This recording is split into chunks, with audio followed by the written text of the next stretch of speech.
Muchas gracias. Continuamos con más aquí en Primera Impresión. Es importante hablar de esta situación que está marcando nuestro país. Los hechos de feminicidio.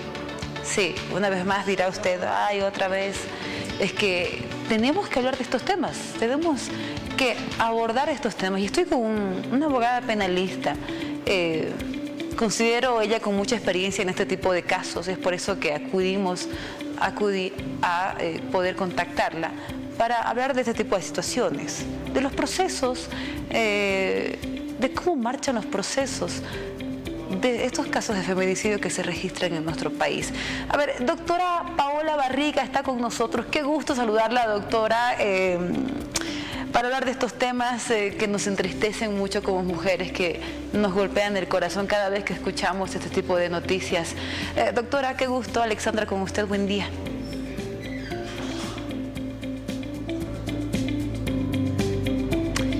Y tenemos un pequeño problema en el audio. Doctora, no le escucho muy bien. Si podemos encender el micrófono, creo, de Zoom. Ok, ahora sí. Ahora sí le escuchamos, doctora. Ya, muchas gracias. Muy buenos días, Alexandra. Muy buenos días a toda la teleaudiencia. Realmente indignados por todo lo que estamos viviendo. Ya es incomprensible entender que en una semana puedan existir más de 9 fallecimientos entre feminicidios e infanticidios, de los cuales nos enteramos. Imagínense los que habrá también en el campo, en lugares donde no son visibles este tipo de hechos. Imagínese, doctora, los casos van aumentando. Si bien llamó la atención el último hecho registrado con un delito más que es el infanticidio, pero ayer escuchamos más noticias del hallazgo de cuerpos sin vida de mujeres desde Santa Cruz. Qué lamentable este hecho, doctora. Los procesos en nuestro país, creo que la gente se pregunta, ¿y cómo están? ¿Cómo se encuentran este tipo de procesos de feminicidio en nuestro país? Doctora, la escucho, por favor, usted con toda la experiencia que tiene en este sentido. Muchas gracias. En realidad hemos tenido la creación, la promulgación de la ley 348, que es una ley contra todo tipo de violencia hacia la mujer, el año 2013, a raíz de la muerte de una periodista, de Analí Huaycho.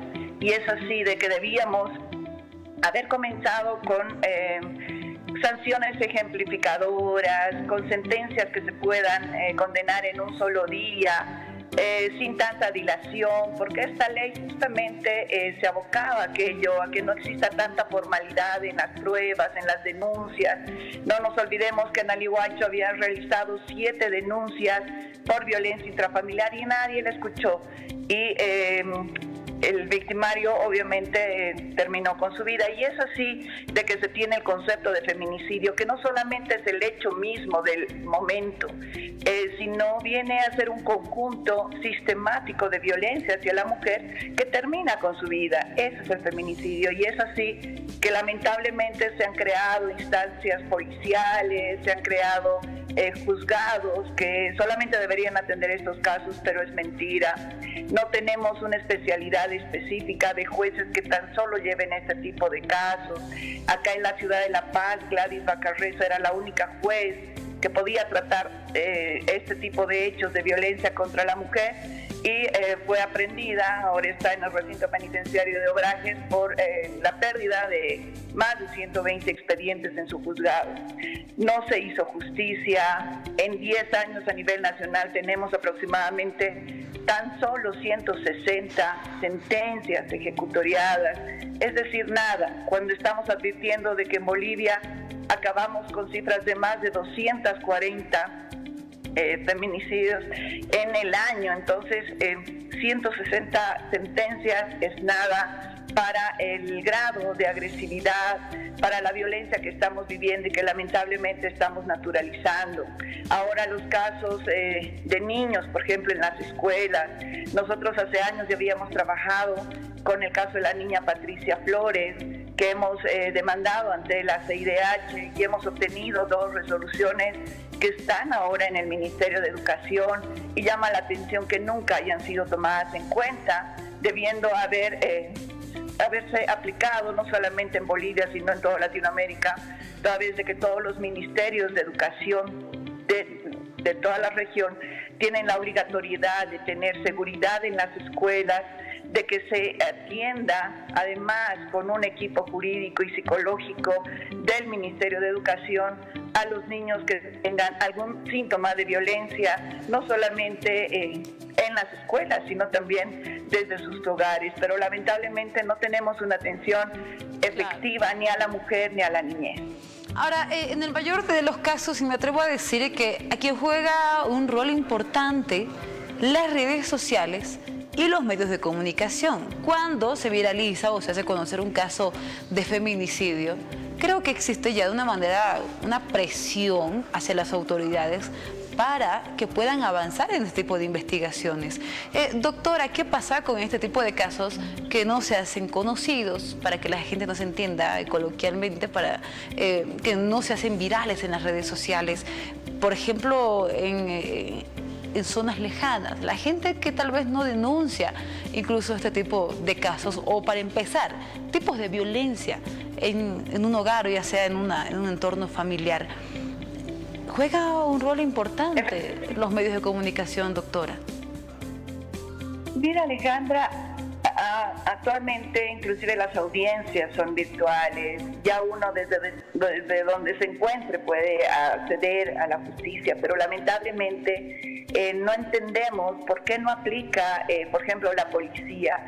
Una sola llamada efectiva que pueda coadyuvar a esa víctima podría salvar una vida. El sábado escuchábamos el relato de ese hermano cuando llegó a la casa a ver que su hermana había sido asesinada por su esposo. Él dice, ella nos llamó, pero no entendíamos lo que pasaba, pero quizás si es que ella hubiese hecho un llamado a la policía, que están con un personal especializado, que los demás puedan entender de otra manera las circunstancias de vida de una víctima que se encuentra en esta situación a punto de ser asesinada por su pareja.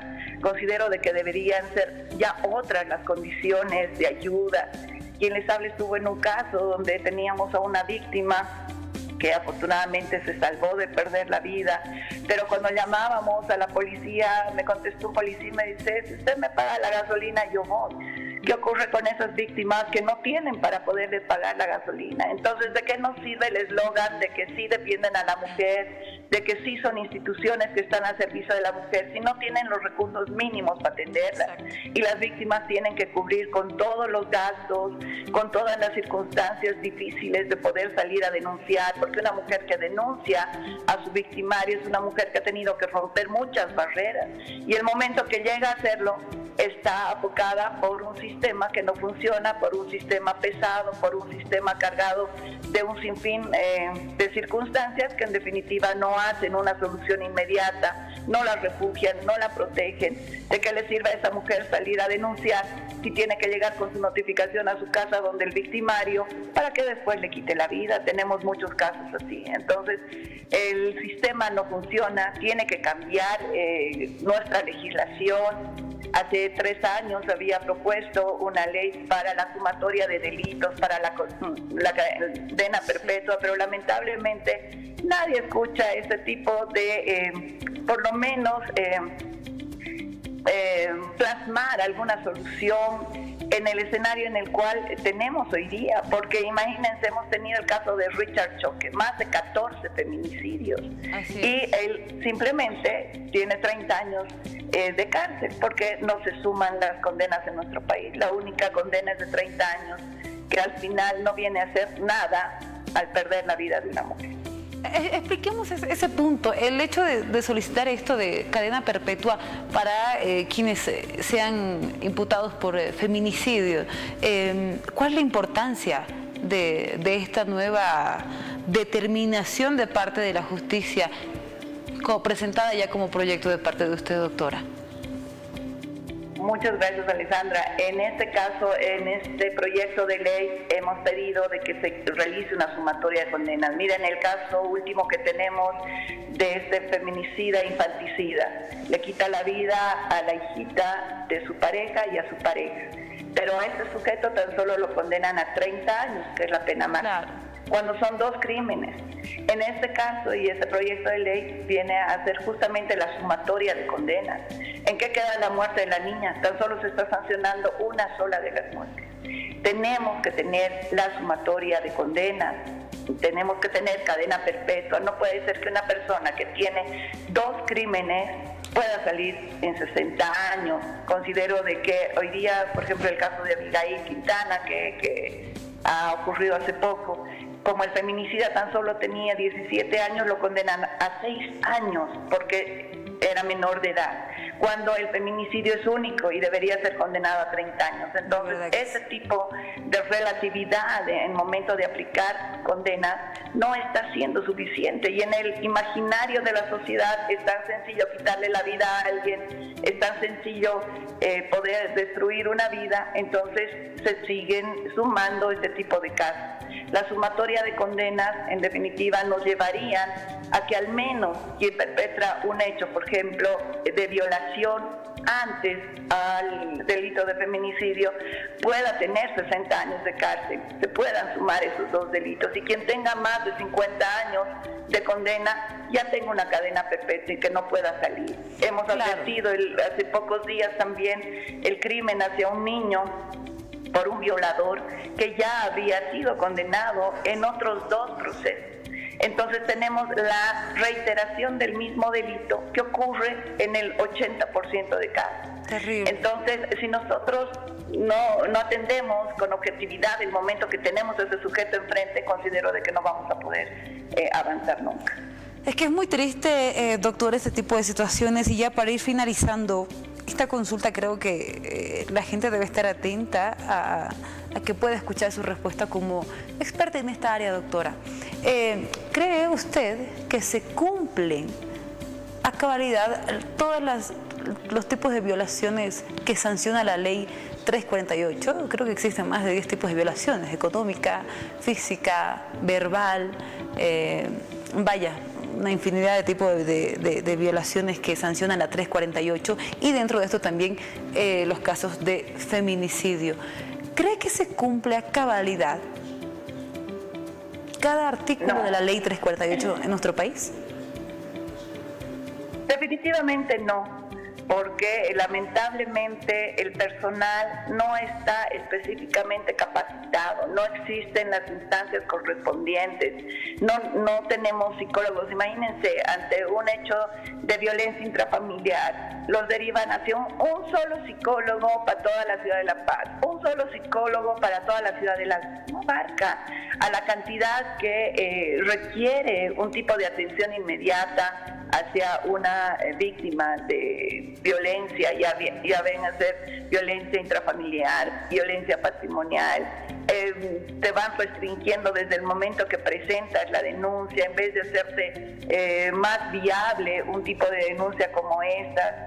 Lamentablemente seguimos teniendo más casos como el de Anali Guaycho, con varias denuncias de violación anteriores a este tipo de hechos, pero lamentablemente nadie escucha a las mujeres, y las mujeres no son cifras para que las sigan sumando, son vidas, son madres, son hermanas, son hijas que no podemos seguir perdiendo.